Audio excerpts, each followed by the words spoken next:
three letters that a lot of football fans might not be too keen on: FFP. Also the whole profit and sustainability side of things, PSR as well.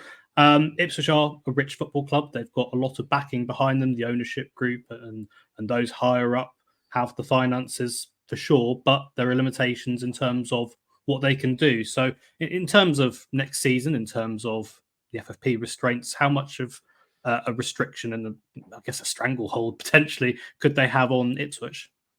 Well, I think we saw in the case of Nottingham Forest that the rules as they are currently written are harsh on a newly promoted club, because the way that it works is that Ipswich Town in 24-25 will be assessed over a 3-year period. And what the Premier League says is that for every year you're in the Premier League, you're allowed to lose £35 million.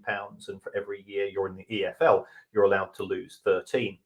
So Ipswich Town will be allowed to have an FFP stroke PSR loss of £61 million next season. And yet Forest will be allowed to lose 105, and Brentford will be allowed to lose 105, and Southampton will, because they've had only 1 year in the EFL, they'll be allowed to lose 83. And you go, well, surely, if anything, Ipswich need assistance, because it is their first season in the Premier League for a considerable amount of time.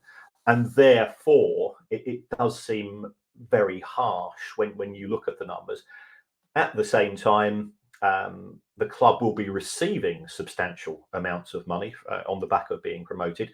Last season, Ipswich has been promoted. They will have earned just over £8 million from the EFL TV deal. And next year, worst case scenario is that the 8 million will go to 105. And they'll get, if they are, worst case scenario, get relegated, you get £42 million parachute payments in year one, and that drops to around about 35 in year two.